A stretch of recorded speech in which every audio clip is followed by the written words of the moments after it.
Hello mga kariyal, may dinala dito na isang electric fan. Ang problema daw po nito ay maingay. Lumalagatok daw po ito pagka nagsiswing. Isaksak po muna natin. Tingnan natin kung ano ang sinasabi ng may-ari na lumalagatok. Pihitin natin sa number 1. Ayan, gumana po siya. Parang normal naman. Okay, yan, nagsiswing. Okay, normal. Ayun, naririnig nyo yung tunog. Yun po yung sinasabi ng may-ari na lumalagatok, nag-i-stack up po yung pag-swing ng electric fan na ito. Ayan, maingay.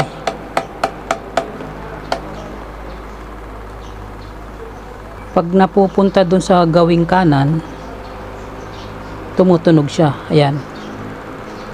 Ayun, tumutunog po ng ganon. Maingay po. Pagka ganyan, ano kaya ang posibleng sira nito sa loob? Bunutin po muna natin. Pagka ganyan po ang problema ng isang electric fan, ano ang posibleng dahilan bakit siya ay lumalagatok? Kung siya ay humaharap sa kaliwa, humaharap sa kanan. So ngayon ang gagawin po natin ay titingnan natin kung ano ang posibleng dahilan sa loob. Baklasin lang po natin ito. Bago natin baklasin ito, maraming salamat pong muli sa lahat ng aking mga subscribers na laging nakasuporta at nakaabang sa aking mga bidyong ginagawa. Lalong-lalo na po kay na Sir Hill Espera, Sir CK Trading, Sir Saldi Mabilangan, laging laman ng comment section ng mga ginagawa kong video, at sa iba pang mga subscribers ko na nagko-comment at nagla-like sa aking mga bidyong ginagawa. Okay? At sa bagong nakapanood ng video ko, huwag niyo pong kalimutang i-like, i-subscribe niyo na rin dahil ito po ang aking munting channel. Real life, big S, real vlog.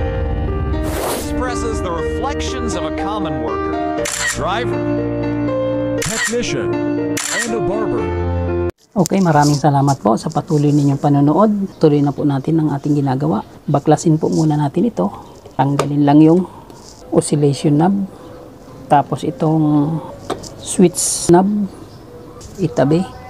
Tanggalin lang po yung takip dito sa likod dahil ang problema po ay nandito lang sa gawing likuran ng electric fan. Ito na po yung loob ng electric fan. Nakita natin na parang normal naman, parang walang nabago. Isaksak ulit natin ito. Ayan, tingnan natin kung ano ang dahilan. Obserbahan natin ito. Ibaba lang yung oscillation knob, oscillation pinion. Ayun. Okay, nakita ko na mga kariyal. Ang problema mga kariyal ay ito, dito. Basag. Madalas pong nasisira kaagad yung ganitong klaseng gearbox. Plastic po kasi ito.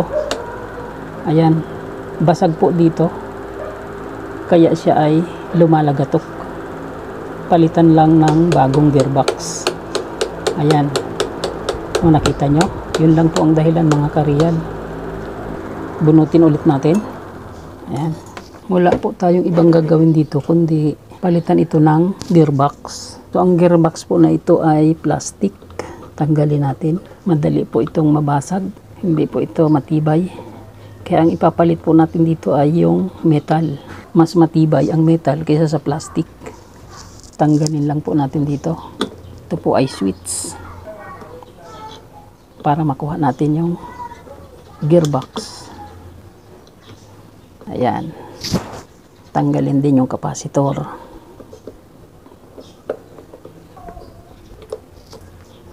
Tanggalin natin dito ang mga tornilyo ng gearbox.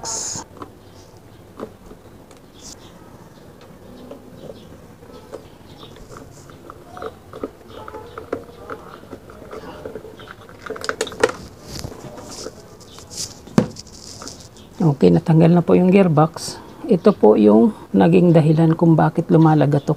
Basag po ito dito. Ayan. Papalitan lang po ito natin ng bago. Ito po ang ipapalit natin. Metal para mas matibay. Okay, kabit lang po natin itong bago.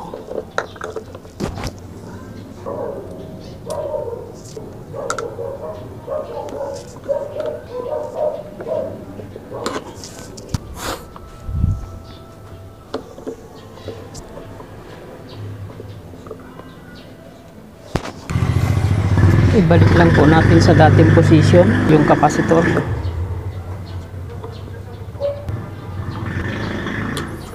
Tupiin lang ng ganyan. Ibalik din yung selector switch.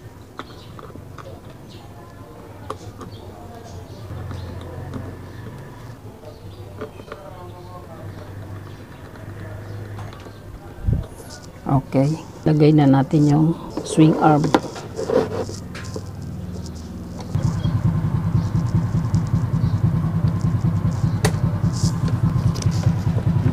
Okay, nakakabit na po. Ito yung luma at ito yung bago.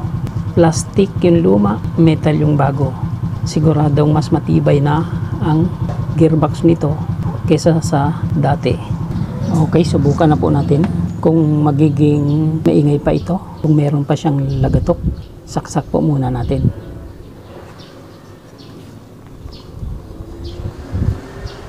Ayan.